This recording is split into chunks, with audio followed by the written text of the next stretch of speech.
회개는 쉼을 가져온다 라는 제목으로 말씀을 전하겠습니다. 패트릭 밀러라고 하는 분이 칼럼을 하나 썼습니다. 챗 GPT에 대해 교회는 어떻게 할 것인가 라는 주제였는데요. 여러분 챗 GPT 혹시 사용해 본 적 있으십니까? 여러분 계세요? 트위터가 100만 사용자가 될 때까지 여러분 2년이 걸렸습니다. 스포티파이 아십니까? 미국 음원 서비스 중에서 1위인데요. 이게 100만 구독자를 확보할 때까지 5개월이 걸렸습니다. 인스타그램 2년 반, 넷플릭스 3년 반, 그리고 페이스북은 10달이 걸렸어요. 100만이 되는데. 자, 그럼 챗 GPT는 사용자 100만이 되는데 얼마큼 기간이 걸렸을까요? 5일 걸렸습니다. 5일. 엄청난 속도죠. 앞으로 이 챗 GPT가 우리 사회에 얼마나 강한 영향력을 미칠지는 이미 현실 속에서 증명되고 있다는 거죠. 어떤 분은 챗 GPT가 처음 듣는 얘기일 수도 있지만 어떤 분은 이미 그 부분을 알고 있을 수도 있습니다. 분명한 것은 챗 GPT는 이미 우리가 사용하는 모든 인터넷 기반 서비스에 내재되어 있고 우리랑 뗄 수 없는 그런 관계 속에 돌아가고 이미 있다는 것입니다. 그렇다면 챗 GPT를 우리 교회에서는 어떻게 바라봐야 되는가요? 그것이 패트릭 밀러의 질문이었는데요. 이것에 대해서 비관론자와 낙관론자 이렇게 서로 의견이 엇갈리는 부분이 있다는 겁니다. 먼저 비관론자는 그런 생각을 한다는 거예요. 이거 문명의 이기다. 또 이것 때문에 사회는 더 망가지고 신앙도 약화될 거다. 그런데 어떻습니까? 실제로 많은 사람들이 사용하고 있거든요. 막 영향력이 급속도로 확장되고 있거든요. 여러분 어떻게 됩니까? 이미 사용하고 있는데요. 그러니까 비관적으로 볼 것이 아니고 이 부분에 대한 신학적, 윤리적, 기술적인 대안들을 제시하면서 어떻게 사용해야 될지를 가르치는 것이 더 현명하다는 겁니다. 또 하나는 낙관론자인데요. 이게 좋으니까 막 쓰자는 거예요. 막 사용하자는 거예요. 뭐 디자이너도 사용할 수 있고, 뭐 화가도 사용할 수 있고, 뭐 저작하는 사람, 뭐 나는 이런 개념을 갖고 있는데 챗 GPT요 글을 하나 써줘. 그러면 챗 GPT가 다 글을 써요.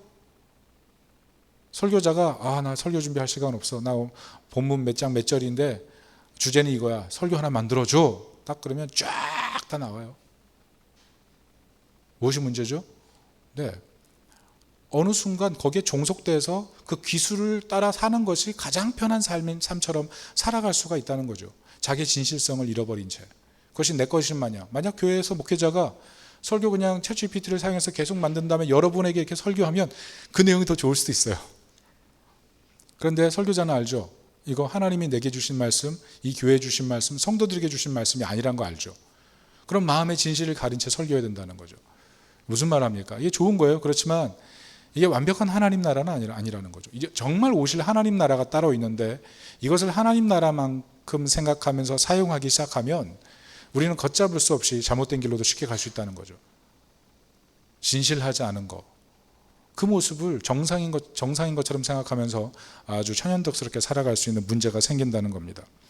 그래서 패트릭 밀러가 했던 말이 무엇이냐 하면 이런 비관적인 관점, 낙관주의적인 그런 관점 속에서 우리 예수 믿는 사람들은 어떻게 해야 되냐 하면 하나님의 뜻을 초점 맞춰 살아갈 때 문명의 이기에서 정상적으로 살아갈 수 있다는 것입니다. 그게 사도행전 13장 36절인데요. 이렇게 기록되어 있습니다. 다윗은 당시에 하나님의 뜻을 따라 섬기다가 잠들어 그 조상들과 함께 묻혀 썩음을 당하였으되. 이게 무슨 말이에요? 하나님의 쓰셨던 사람이 다윗이잖아요. 얼마나 아름답게 쓰임받았습니까? 그런데 다윗의 인생을 잘 들여다보면 좌충우돌 아니었어요? 골짜기 갔다가 산정상 갔다가 몰락했다가 다시 일어섰다가 이런 여러 과정이 있었거든요. 보통 이런 사람이면은 대부분 절망하고 낙담하고 그냥 신음하면서 내 인생 왜 그래 비관적으로 살거나 아니면 될 대로 되라 이렇게 살거나 둘 중에 하나 아니었겠습니까? 그런데 보면 다윗은 항상 하나님의 품 안에 있거든요. 비 오는 날이나 비가 오지 않는 날이나 절망하나 기뻐하나 늘 하나님의 품에 있다가 끝까지 있다가 그렇게 하나님 품에 안기는 다윗을 볼 때 우리가 어떻게 살아야 될지 깨닫는다는 거죠. 우리도 인생을 보면 좌충우돌이 얼마나 많아요. 우여곡절이 얼마나 많아요. 희노애락이 얼마나 많아요. 우울 때가 더 많은 것 같아요. 그런데 그런 과정 속에서 우리 인생을 하나님의 품 안에 끝까지 지키면서 갈 수 있게 만드는 방식, 그것은 바로 하나님의 뜻, 하나님의 뜻에 인생을 맞춰 사는 방식, 그게 가장 올바르다는 것이죠. 그렇다면 여러분 하나님의 뜻이 무엇입니까? 사도행전 17장 26절에 이런 말이 나옵니다. 인류의 모든 족속을 한 혈통으로 만드사 온 땅에 살게 하시고 그들의 연대를 정하시며 거주의 경계를 한정하셨으니. 이게 무슨 말입니까? 이 말은 하나님께서 세상을 모든 사람들을 한 혈통으로 만드셨기 때문에 거주의 경계, 지역의 한계를 정해서 같이 아름답게 살기를 원하는 하나님 나라 공동체를 만들기를 원하셨다는 거죠. 그게 하나님의 목적이라는 거예요. 하나님의 뜻이라는 거예요. 물론 이것이 죄로 인해서 파괴돼서 아름답지 못하게 됐지만 하나님의 비전은 원래는 샬롬이었다는 겁니다. 샬롬. 이번에 우리 중고등부 그리고 대청부 수련회 다녀왔어요. 오늘 대청부 사진 영상 올라왔는데 어떤 자매는 너무 밝게 막 춤추고 있어가지고 굉장히 주목을 받게 되는데, 제가 그 이름을 말해드릴 수 있지만 말하지 않겠습니다. 혼사끼리 막힐까봐. 근데 이런 영상들 보면 너무나 행복하잖아요. 그 안에서 뭘 느껴요? 하나님만이 주실 수 있는 기쁨, 그것을 느끼는 거죠. 중고등부 수련회 마찬가지고요. 그 주제가 중고등부 수련회는 회복이었고 대청부 수련회는 갓생이었는데요. 결국 뭡니까? 샬롬이에요. 샬롬. 특별히 이제 다음 주에는 유초등부 수련회, 영유아부 수련회가 지속되는데 주제가 여호와 샬롬이에요. 그 안에 안식하고 그 안에 기뻐하고 그 안에 평화를 누리고 회복하고 갓생하고. 결국 뭡니까? 이 여호와 샬롬을 갖다가 한 단어로 얘기하자면 쉼이에요. 쉼. 하나님 안에서 누리는 쉼.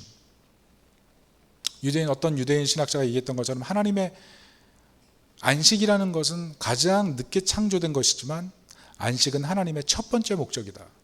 그 말이 맞다고 생각해요. 하나님 안에서의 쉼, 그것을 누리는 삶, 그게 바로 여호와 샬롬이라는 거죠.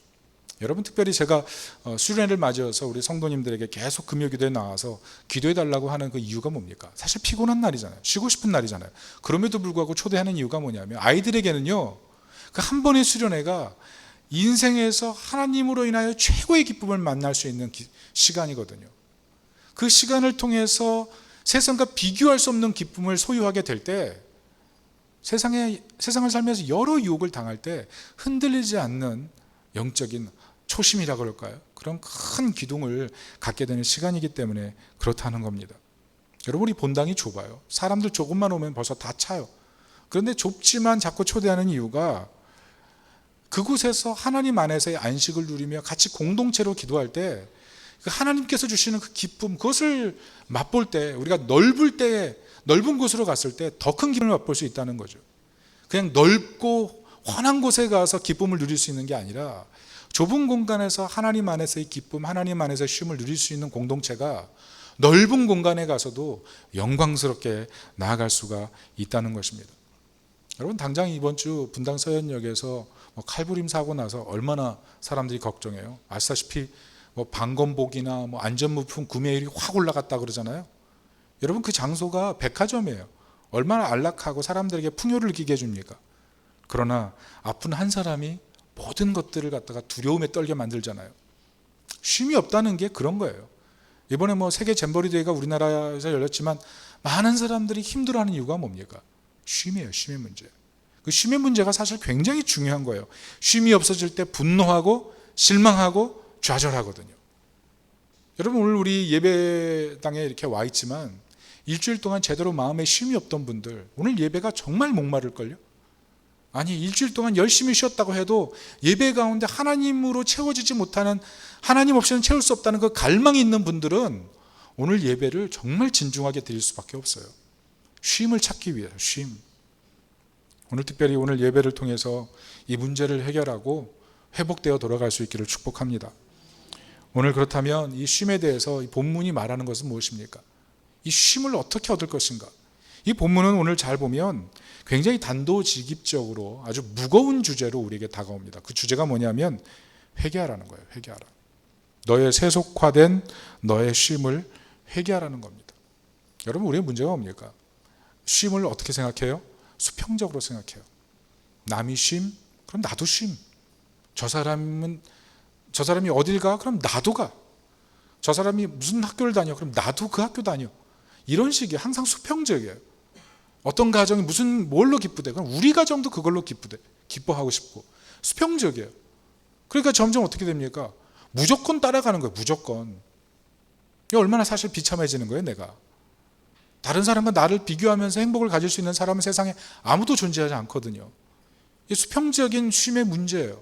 그런데 대부분 우리가 살아가면서 이런 수평적인 삶을 통해서 내 삶의 쉼을 추구하려고 하고 있기 때문에 도리어 쉼을 추구하면서 도리어 거기에 중독되고 그게 없으면 죽을 것 같은 그런 영적인 상태에 이르게 되어 버린다는 것입니다. 그래서 오늘 본문을 보면서 깨달아야 될 것이 무엇이냐면 이 세속화된 이스라엘이 회개를 통하여 하나님의 영광을 누리며 쉼을 찾는 모습을 보면서 우리가 버려야 될 것이 무엇인가를 찾아야 된다는 거죠. 두 가지로 살펴볼 수가 있습니다. 개인적인 회개 그리고 공동체적인 회개. 두 가지인데요. 이 두 가지를 살피기 전에 오늘 본문의 상황을 잠깐 설명해 드리면, 여러분 오늘 본문의 상황은 우상 숭배 후에 하나님의 심판을 받고 오늘 본문은 그 하나님께서 이스라엘 백성들에게 하시는 말씀이에요. 그것이 3절입니다. 우리 3절을 같이 한번 읽어볼게요. 시작. 너희를 적과 꿀이 흐르는 땅에 이르게 하려니와 나는 너희와 함께 올라가지 아니하리니 너희는 목이 곧은 백성인즉 내가 길에서 너희를 진멸할까 염려함이니라 하시니. 무슨 말씀입니까? 우상 숭배하는 너희와는 나는 같이 갈 수 없다는 거예요. 너희 세상 속에서 수평적인 그런 삶을 너무 즐기는데 그 수평적인 삶이 너에게 우상이 되었구나. 너에게 그것이 그렇게 중요하니? 그러면 나는 너와 함께 갈 수는 없다. 이 얘기를 하시는 거예요. 적과 꿀이 흐르는 땅, 가나안 땅을 약속했잖아요. 그 약속한 땅 내게 줄게. 그러나 그 다음에는 나는 없어. 하나님 이렇게 아주 냉정하게 얘기하신다는 거죠. 여러분 이스라엘이 누굽니까? 최고의 축복받고 하나님의 영광을 경험하고 하나님과 연합한 분들이 이스라엘 아니에요? 그런데 이 사람들의 문제는 뭐냐면 축복은 누리되 하나님 앞에서 거룩한 책임감은 지키지 않았어요. 축복을 가지고 마음껏 자유해요. 그런데 거룩한 책임감은 없어요. 그러니까 하나님이 너무 실망스러운 거예요. 배신감을 느끼는 거죠. 그 많은 축복 줬는데 네가 이렇게 나한테 할 수 있니? 이렇게 물어보시는 거죠. 그게 오늘 5절입니다. 3절, 5절 두 번이나 반복해서 하시는 말씀들, 단어들이 몇 가지 있는데요. 우리 5절을 한번 읽어볼게요. 시작. 여호와께서 모세에게 이르시기를 이스라엘 자손에게 이르라. 너희는 목이 곧은 백성인즉 내가 한순간이라도 너희 가운데에 이르면 너희를 진멸하리니 너희는 장신구를 떼어내라. 그리하면 내가 너희에게 어떻게 할 것인지 정하겠노라 하셨습니다. 무슨 말씀이에요? 너 참 고집 세다. 고집 왜 이렇게 세냐 얘기하시는 거예요. 너 황소심줄이구나 얘기하시는 거죠. 네 뜻이 그렇게 중요하니? 그렇게 지금 하나님 얘기하시는 거예요. 내 뜻을 따라서 수평적 기준에 맞춰서 행복을 추구하는 내 삶을 보니까 나는 너에게 필요가 없구나. 하나님 얘기하시는 겁니다. 너 혼자 가라. 얘기하시는 거죠. 정말 이 말씀이 뼈아픈 말씀 아니에요? 그래서 오늘 이스라엘 공동체에 슬픔이 임한 거예요. 지금까지 하나님께서 도우셔서 애굽에서 노예 생활 끝내고 이 광야 넓은 땅에서 하나님으로 먹고 마시며 즐거웠는데 어느 순간 내 마음속에 애굽의 그 우상을 숭배하고 즐거웠던 그 삶으로 돌아가서 춤추며 우상을 경배하는 그 자신의 모습을 보면서 너무나 부끄러운 거죠. 더구나 하나님께서 이제 너희와 동행하지 않겠다고 선언하시는 모습을 보면서 내가 도대체 무엇을 한 것인가라는 그런 절박함, 절망감 이런 것들이 솟아난 거죠. 여러분 생각해 보세요. 나는 하나님을 상심하게 하는 사람은 아닌지, 나는 하나님 앞에 배신하고 그렇게 살아가고 있는 사람은 아닌지. 여러분 이런 삶에 정말 필요한 게 뭐냐면 개인적인 회개와 공동체적인 회개가 필요하다는 겁니다. 오늘 첫 번째 개인적인 회개를 살펴볼 텐데요. 이 개인적인 회개가 있을 때 쉼을 살아갈 수 있다는 겁니다. 여러분 막힌 담 허물어야 되지 않습니까? 여러분 우리 신앙생활 하다 보면 내 죄를 발견할 때가 있어요. 내 죄, 나의 약함. 그때 내가 발견하는 게 뭐냐면 내가 참 불행한 존재구나. 내가 참 한심한 존재구나. 이런 생각 들어요. 스스로도 이 거지 같은 이런 생각 들 때가 있다고요. 그런데 그런 절망에도 불구하고 하나님 앞에 나와서 내가 이런 죄인입니다 고백할 때 느껴지는 게 뭐예요? 그럼에도 불구하고 나를 사랑하시는구나. 희망이 샘솟죠. 세상 사람들은 미쳤다 그래요. 세상 사람들이 이상하다 생각하거든요. 왜냐하면 세상 사람은 불행이 실패해요. 불행이 절망이에요. 불행은 없는 거예요. 세상의 수평적인 기준으로 볼 때는 그 사람 참 이상한 사람이란 말이죠. 그런데 잃어버렸어요. 상실했어요. 없어요. 부족해요. 불행하다고 판단돼요. 그런데 희망이 있네요. 그것을 보면서 이상한 거예요. 그것을 보면서 매력을 느끼는 거죠. 사실 그게 그리스도인의 능력 아닙니까? 그게 그리스도인의 능력이 돼야 되는데 우리는 끊임없이 수평적인 기준에 따라서 내게 필요한 것들 계속 찾다 보니까 어느 순간 세상 사람들이랑 달라지는 게 없는 거예요. 세상 사람들 앞에 나갔을 때 내가 이런 이상한 은혜가 있어라고 얘기할 수가 없는 거예요. 왜? 쫓아가는 게 똑같으니까. 그러니까 자랑할 게 없으니까 세상 사람들 만나면 부끄러운 거예요. 이게 그리스도인의 문제라는 겁니다. 오늘을 사는 그리스도인의 문제. 그래서 불행하니까 죽을 것 같은 거죠. 여러분, 정말 우리 마음속에 이 불행 때문에 죽을 것 같은 그런 마음이 마음속 깊이 있다면 다시 한번 정말 하나님께 나와야 된다고 생각합니다. 아니, 하나님께 나와야 돼요. 제가 신학교 4년 동안 기도굴에 많이 갔어요. 점심시간 구음식, 금식도 하고 구음식도 하고 그러면서 점심시간을 하나님께 기도굴에 다 바쳤습니다. 한 4년 정도를. 때로 가서 너무 피곤해서 자기도 했고요.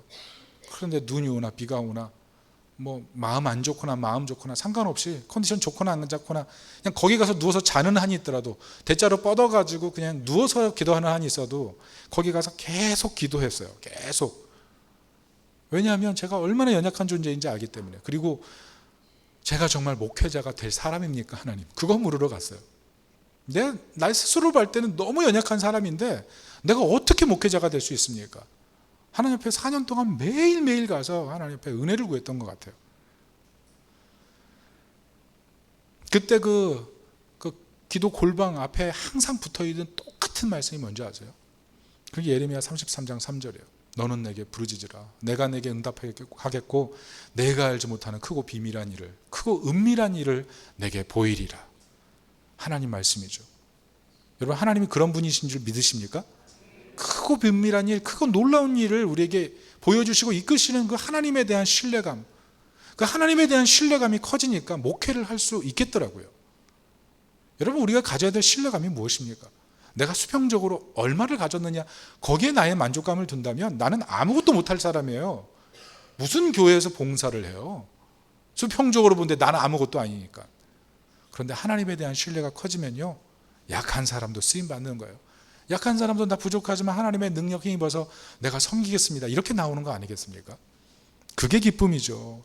그게 기도고요. 혹시라도 오늘 예배드리면서 마음속에 하나님 앞에 수평적인 기준으로 마음이 혼란하고 마음에 쉼이 없는 분들이 있다면 하나님께 그 마음을 토로하고 회복할 수 있기를 축복합니다. 오늘 본문 보십시오. 이스라엘이 단장품을 다 제거합니다. 4절에 보니까 백성이 이 준엄한 말씀을 듣고 슬퍼하여 한 사람도 자기의 몸을 단장하지 아니하니, 하나님 앞에서 내가 더 소중하게 여겼던 것들 내려놓기 시작했다는 거죠. 여러분, 사실 노예 생활 중에 소중한 게 뭐가 있습니까? 무슨 귀한 게 있어요? 그런데 출애굽할 때 애굽 사람들이 장신구를 다 준 거예요. 그래서 막 여기 붙이고 여기 붙이고 목에 붙이고 머리띠하고 손목걸이하고. 그런데 문제가 뭐예요? 그걸 그렇게 자랑하면서 기뻐하면서 다녔는데 우상 만들 때 그거 던져가지고 우상 만들었잖아요. 너무 부끄러운 거예요. 하나님이 주신 자유의 기쁨을 책임감 없이 소비했다는 자기 자신의 모습을 보면서 너무 부끄러운 거예요. 그래서 장신구를 제거하고 하나님 앞에 부끄러운 모습으로 나오는 거예요. 하나님, 제가 이 모습 불쌍히 여겨주시고 주님여 이 손을 꼭 잡고 가십시오. 약하고 힘없지만 주님여 내 손 붙잡고 가십시오. 이렇게 나왔던 거예요. 그런데 이런 모습을 보면서 하나님이 또 직접 요구하셨어요. 직접 요구하신 내용이 무엇입니까? 너희는 장신구를 떼어내라. 직접적으로 하나님 표현하시죠. 무슨 말씀입니까?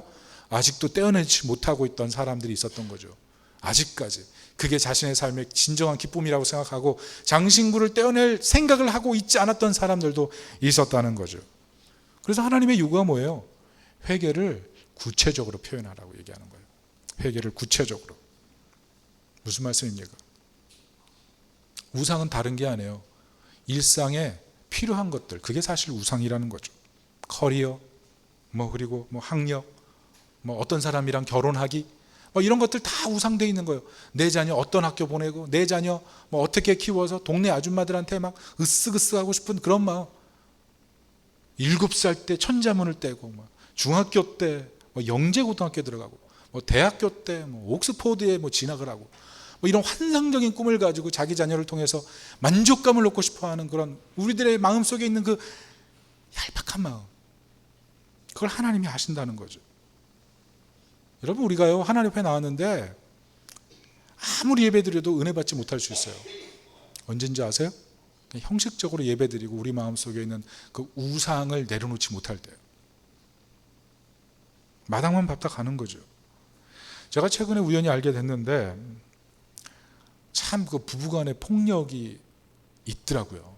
특별히 예수 믿는 사람들, 예수 믿는 사람이 만든 꾸민 가정 안에 그런 폭력이 있더라고요.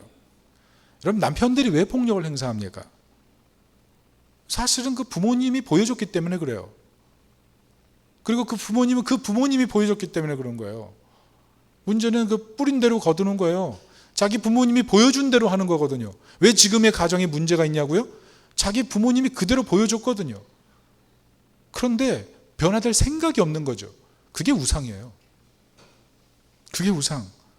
여러분, 폭력, 그게 뭡니까? 결국 가정을 힘으로 통제하겠다는 거 아니에요. 힘으로.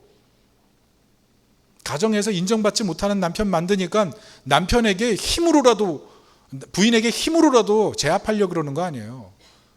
그 마음속에 통제하고 싶은 마음, 힘으로.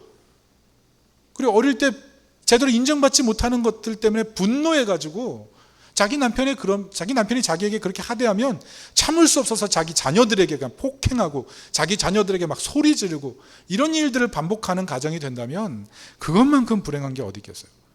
여러분, 힘만 폭력이 아니라요, 언어도 폭력인 거예요. 언어도. 그런데 다 그게 우상 바구니에서 쏟아져 나오는 거예요. 우상 바구니에서. 여러분, 저는 우상 없습니까? 저도 목회가 우상이었어요. 목회가. 제가 그런 목회자예요. 제가 목회로 성공하려고, 목회 잘 돼가지고 가정 편안하게 먹여 살리려고 목회 정말 진을 다 쏟았어요. 진액을 다 쏟았어요. 지금 정말 후회되는 게 그렇게 목회에 모든 힘을 걸고 제 자녀들을 믿음의 자녀로 잘 키우지 못하고 양육하지 못했던 것. 그게 얼마나 후회되는지 몰라요. 이 자녀들이 하나님 말씀으로 잘 자라야 되는데 때때로 보면 왜 이렇게 나를 닮았는지 못된 모습만 닮아가지고. 여러분, 우리 가정에 우상이 있습니다. 우상, 숨겨놓은 수평적 기준, 거기에 맞춰가지고 계속 채우려고 싶은 그런 우상들, 그거 버려야 돼요. 그거를. 여러분, 그 장신구가 뭡니까? 여러분, 그 우상이 뭐예요? 그것을 하나님 앞에 내려놓기 위해서 정말 마음을 하나님 앞에 찢고 내 안에 있는 잘못된 분노와 내 안에 있는 악한 습성들, 그것들을 내려놓기 위해서 하나님께 기도하고 회복할 수 있기를 축복합니다. 예레미야 3장 13절에 너는 오직 내 죄를 자복하라. 돌이켜야 될 문제가 있다면 오늘 주님 앞에 쏟아놓고 결단하고 치유와 성숙으로 나아갈 수 있기를 예수님의 이름으로 축원합니다. 두 번째는 공동체적인 회개, 이것이 쉼을 가져온다는 것입니다. 최근에 어떤 영상을 봤어요. 우연히 이렇게 알고리즘 따라서 타고 들어갔는데 프랑스에 입양된 그런 여성의 고백이었어요. PD가 질문합니다. 왜 어떻게 입양 갔습니까? 그랬더니 자신은 사실 부모님이 있었대요. 그런데 잠깐 고아원에 부모님 맡겨놨는데 이상하게 입양 다 가버렸다는 거예요. 도착해보니 프랑스라는 거죠. 이게 웬일? 가보니까 이 동양인을 이렇게 입양한 이유가 있대요. 그 이유가 뭐냐면 동양인들이 예뻐 보이기 때문에. 서양 사람들은 그 동양인 어린아이가 굉장히 그렇게 인형같이 예뻐 보이나 봐요. 커서는 어떤지 모르겠는데.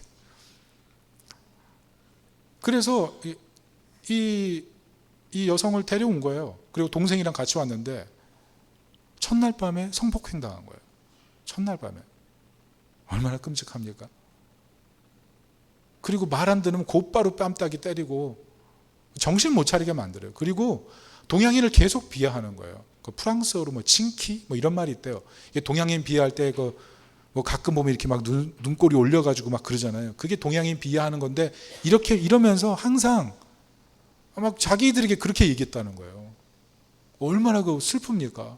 스스로 그 집에 들어와가지고 내가 이곳에 왜 왔지? 내가 이런 대접 받으러 내가 여기 왜 왔지? 이런 슬픔이 너무 사무치는 거예요. 그리고 이분이 나이가 들어가지고 한국에 와가지고 자기를 보낸 고아단체랑 국가에 지금 고소를 하고 있어요. 왜? 이렇게 내가 정상적인 부모 밑에 키우고 있던 사람인데 이렇게 서류가 조작돼서 다른 나라로 갈 수 있다는 것은 고아단체의 서류 조작과 국가의 묵인이 있었다는 거죠. 그러면서 지금 막 고소하고 그러고 있는 거예요. 제가 정말 그걸 보면서 마음이 아프더라고요. 이분이 청소년 때 프랑스에서 길을 걷는데 처음으로 한국 사람 봤대요. 근데 그 한국 사람이 자기에게 이름을 물어보더래요.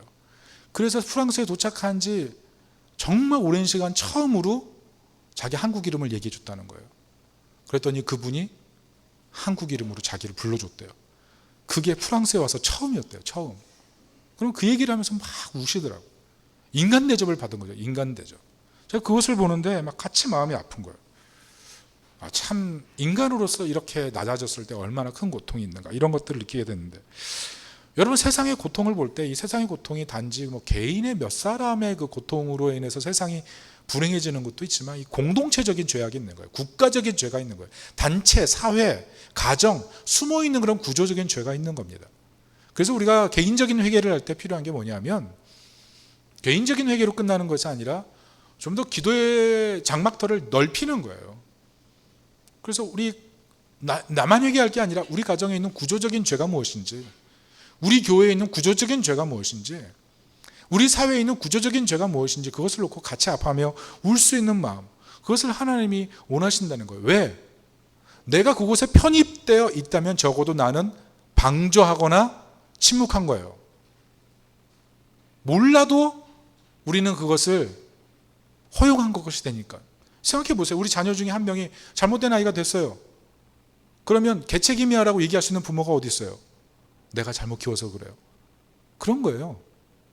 우린 다 사회 구성원으로서 어떤 사회 문제를 바라볼 때 참 이상한 사람이라고 얘기하기 전에 내가 그 사람이 나올 수 있도록 방조한 사회 구성원 중에 일부라는 사실, 그것을 놓고 하나님 앞에 기도할 수 있어야 된다는 거죠.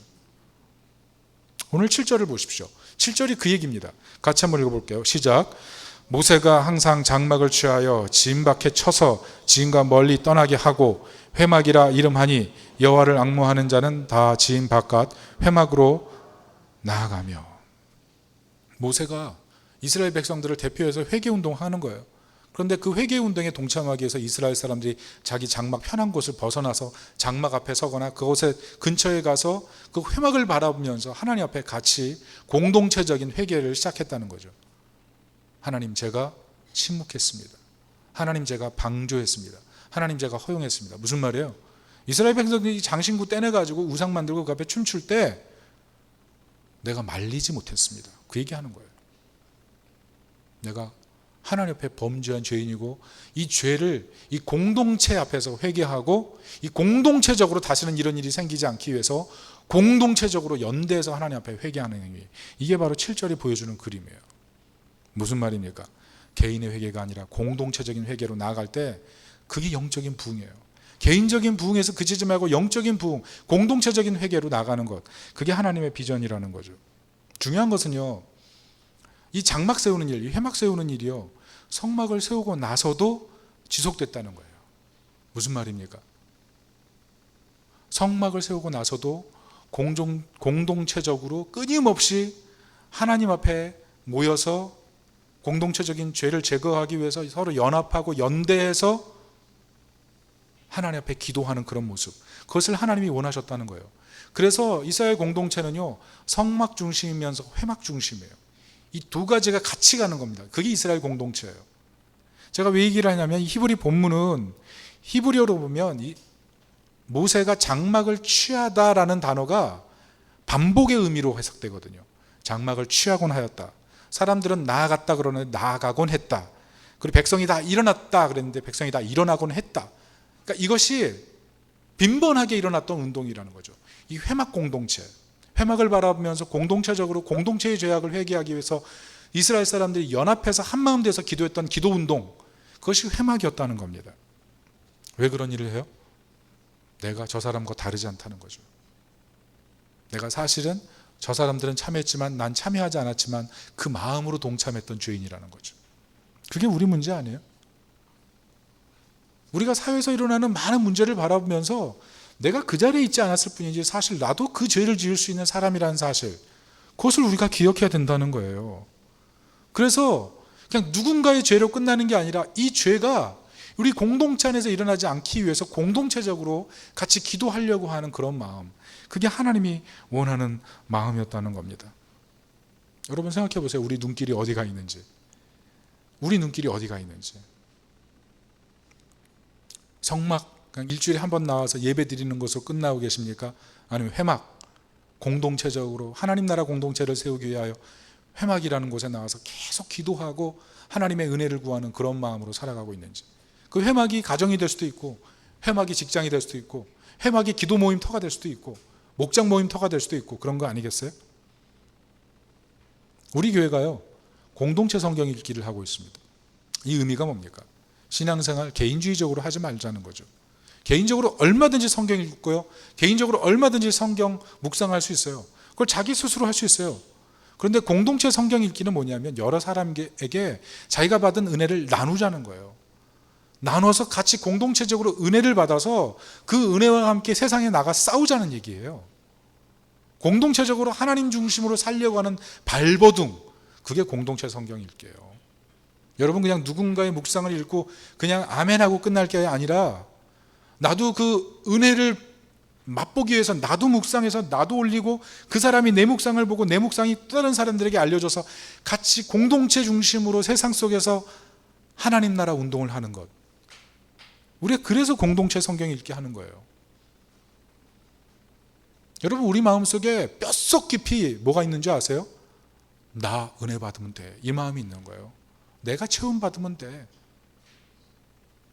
공동체적으로 내가 희생해서 누군가에게 묵상을 나눠주고 내가 바쁜 시간이지만 성경을 읽어서 이 말씀으로 누군가를 섬겨서 같이 함께 은혜를 나누려고 하는 그 마음, 그게 우리 마음속 깊은 곳에 없다는 거죠. 여러분 우리가 이런 고아 얘기를 들으면 같이 슬퍼할 수 있어요. 그런데 사실 우리가 그런 공동체적인 아픔을 만들고 있는 그런 사람 중에 한 사람이라는 사실을 우리가 발견해야 된다는 거죠. 그래서 오늘 이 성막 공동체뿐만 아니라 이 회막 공동체를 하나님 보여주신 이유는 하나님의 사랑 안에 공동체적으로 나오라는 거죠. 저는 특별히 오늘 예배드리는 우리 사랑하는 성도님들이 개인으로만 하나님 앞에 서는 것이 아니라 공동체적으로 연대해서 하나님 앞에 예배하고 특별히 목장 안에서 연합하고 마음을 다해 하나님께 나아가서 영적으로 풍성한 쉼을 누릴 수 있기를 예수님의 이름으로 축원합니다. 마지막입니다. 문제는 개인과 공동체의 회개가 때때로 자발적으로 안 된다는 겁니다. 오늘 이미 말씀드렸지만 모세가 회막 공동체를 세울 때 이 회막을 늘 세우지 못했다는 점을 우리가 주목해야 돼요. 이스라엘 백성들도 늘 공동체로 나가서 같이 헌신하지 못했다는 사실을 우리가 주목해야 된다는 겁니다. 왜 그럴까요? 우리는 개인적 회개, 공동체적인 회개를 하지만 여전히 내 본성으로 돌아오니까 그래요. 내 뜻대로 하고 싶고 내 마음대로 하고 싶은 거예요. 교회 와서도 내 마음대로 하고 싶은 거예요. 그냥 내 장막만 생각하는 거예요. 우리 집, 우리 가정, 내 문제, 여기서 벗어나지 못하는 거예요. 그래서 같이 이게 조화가 안 되는 거예요. 개인적인 회개를 하는 사람은 공동체적인 회개로 못 가고 공동체적인 회개를 하는 사람은 개인적인 신앙생활만 하는 사람을 바라보면 또 이상한 사람처럼 생각하고 이상한 이 갈등이 생긴다는 거죠. 무슨 말이에요? 영적인 삶을 살면서도 쉼을 잃어버리는 것, 그게 사람이라는 거예요. 그래서 우리에게 정말 필요한 게 무엇이냐면 더 큰 은혜가 필요하다는 거예요. 더 큰 은혜.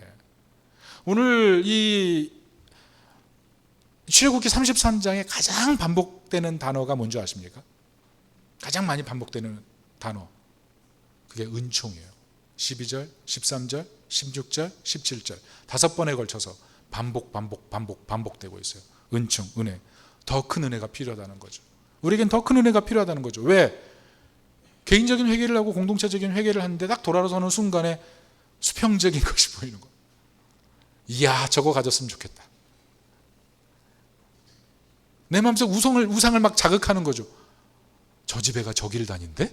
그러는 순간에 갑자기 우리 애는 앞으로 어떻게 키워야 되나라는 생각과 더불어 우리 애를 그렇게 키우기 위해서는 뭐가 필요한가를 생각하고 갑자기 재정을 계산하게 되고 갑자기 염려에 쌓여가지고 내가 그렇게 아이를 키울 수 있는 능력이 없구나라는 사실 때문에 갑자기 서글퍼지고, 이게 뭐예요? 결국 죄성의 상태예요. 내가 생각보다 심각한 죄인이라는 상태예요. 이 죄성의 상태가 있기 때문에 개인적인 회개를 하고 나서도 원위치, 공동체적인 회개를 하고 나서도 원위치, 그게 우리의 문제예요. 그래서 어떤 사람은 더 이상 회개하지 말자, 나는 하나님의 은혜로 구원받았으니까 그냥 이 상태에서 머무를래, 말도 안 되는 타협을 하고 살아가는 사람도 있잖아요. 원위치 되거든요. 원위치. 이 문제를 어떻게 해결하죠? 이 문제를 어떻게 해결해야 됩니까? 오늘 본문이 그 문제를 얘기하고 있는 거예요. 여러분, 오늘 본문에서 발견하는 한 사람이 있어요. 그 한 사람이 누구냐면 모세거든요. 모세가 어떤 사람이에요?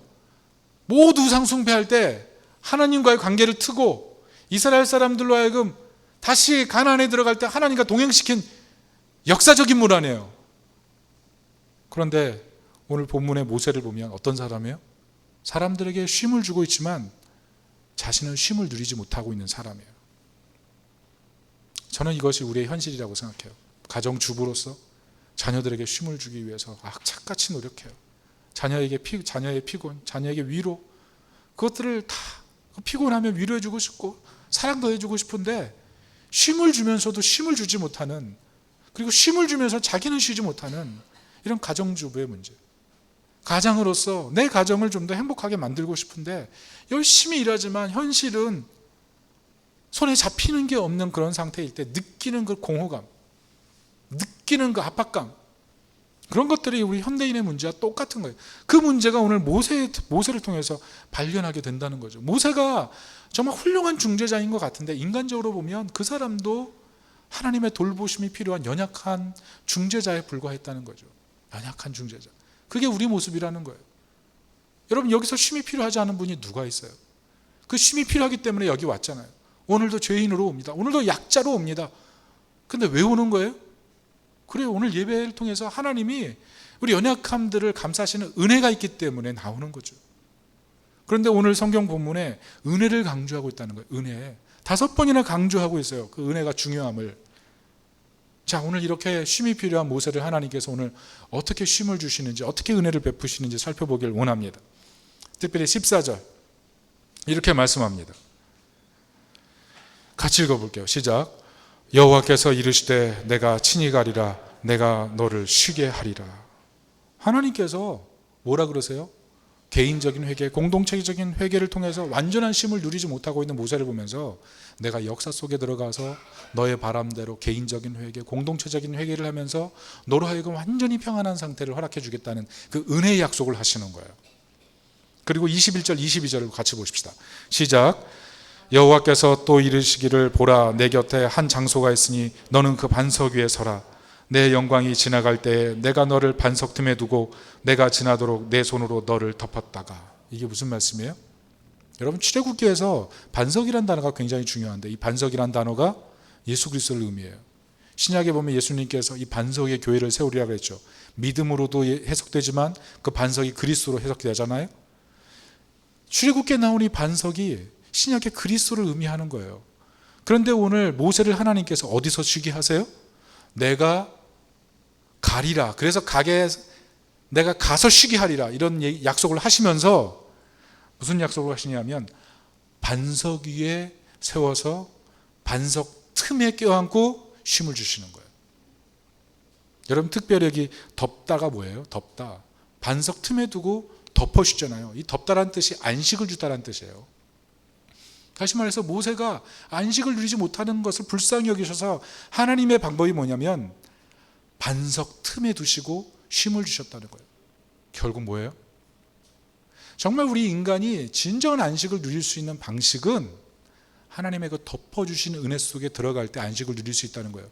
그런데 그 덮어주는 은혜가 가장 잘 표출된 게 무엇이냐면 그리스도라는 거예요. 그런데 여러분, 이 반석 틈, 이 틈이라는 단어가 히브리어로 뭐냐면 구멍이란 뜻이거든요.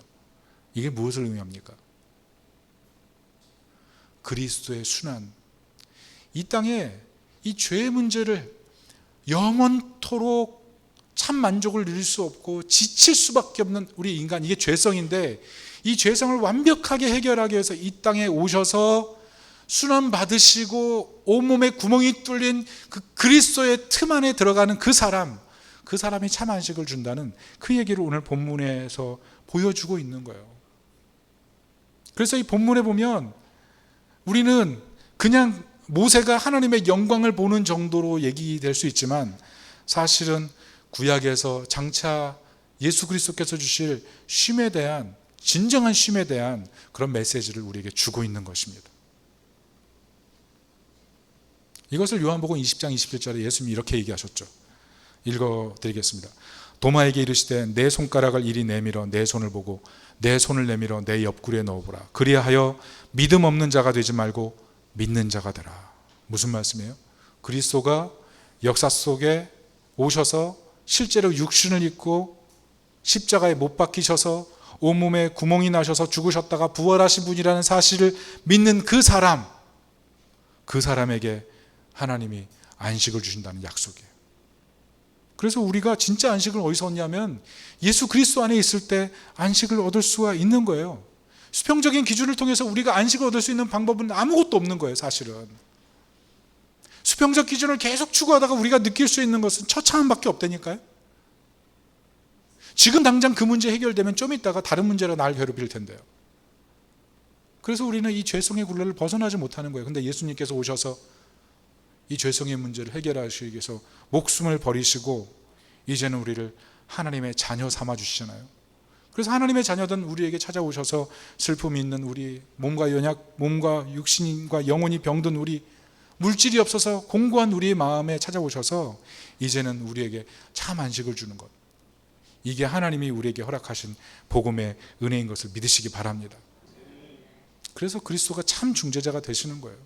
그래서 우리가 개인적인 회개를 하고 공동체적인 회개를 하고 나서 이 최종적인 이 하나님의 은혜를 붙들어야 되는 거예요. 결국 이 최종적인 그리스도의 은혜를 붙들 때 우리는 진정한 회개로 나갈 수가 있고 진정한 쉼으로 갈 수 있다는 사실을 우리가 기억해야 되는 겁니다. 그 은혜를 붙들 때 하나님의 영광이 있는 거예요. 오늘 모세가 봤던 그 하나님의 영광이 임하는 거예요. 그게 신약 사도행전 2장 38절에 이렇게 분명히 기록되어 있습니다. 제가 읽어드릴게요. 베드로가 이르되 너희가 회개하여 각각 예수 그리스도의 이름으로 세례를 받고 죄사함을 받으라. 그리하면 성령의 선물을 받으리니. 무슨 말이에요? 베드로가 성령을 받고 나서 모여든 사람들 앞에서 하나님 말씀을 선포하는 거예요. 하나님 말씀의 선포가 뭐냐면 너희가 생각보다 죄인이고 너희 죄 때문에 예수님이 오셔서 죽으셨고 너희는 예수 그리스도를 통해서 너희 우상을 버리고 참심을 얻을 수 있다고 선포한 거예요. 그 말씀을 듣고 사람들이 어떻게 생각했어요? 내 죄 때문에 예수님 죽을 수밖에 없었구나.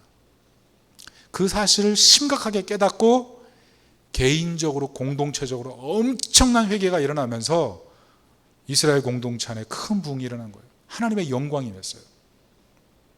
여러분 이게 무엇을 보여주시는지 아십니까? 내게 그리스도가 어떤 분인지가 중요하다는 거예요. 내게 그리스도가 하나님의 아들로 내게 진정한 쉼을 줄 수 있는 영광의 주라는 사실을 믿는 것과 그냥 그분이 내 삶에 어떤 문제를 풀어주실 수 있는 그런 분 정도로 믿는 것과는 하늘과 땅 차이라는 거죠. 만약 그 문제를 해결해 주시는 분이라고 하면 그 문제가 필요할 때만 찾을 거예요. 그런데 그분이 진짜 참 하나님이시고 내 인생의 진정한 구주로 그분을 영접한다면 우리는 그분이 가지고 있는 진정 풍성함을 영원토록 누리는 사람이 된다는 거죠. 저는 오늘 예배를 드리는 여기 계신 모든 분들이 예수 그리스도를 나의 구주, 나의 하나님으로 받아들이고 진정한 쉼을 가질 수 있기를 예수님의 이름으로 축원합니다. 말씀의 결론을 맺겠습니다. 우리는 쉼을 찾을 수밖에 없어요. 저도 마찬가지고요. 그러나 수평적인 기준, 그 우상에 매이면 우리는 절대로 행복할 수가 없습니다. 참 쉼을 주시기 위해서 우상을 찾을 수밖에 없는 우리의 죄성을 해결하시고 우리를 위해 죽으신 하나님의 아들, 그분을 믿을 때 그분의 약속대로 참 쉼을 얻을 수가 있어요. 누구든지 내게로 오라, 내가 쉼을 주리라. 약속하신 주님이 우리에게 참 쉼을 주신다는 사실을 믿고 그 믿음으로 나아가서 우리 신앙이 살아나고 또 다른 누군가를 살려내고 또 우리 신앙 안에 하나님의 영광이 가득한 하나님 백성이 되시기를 예수님의 이름으로 축원합니다. 아멘. 우리 다 같이 한번 기도하겠습니다.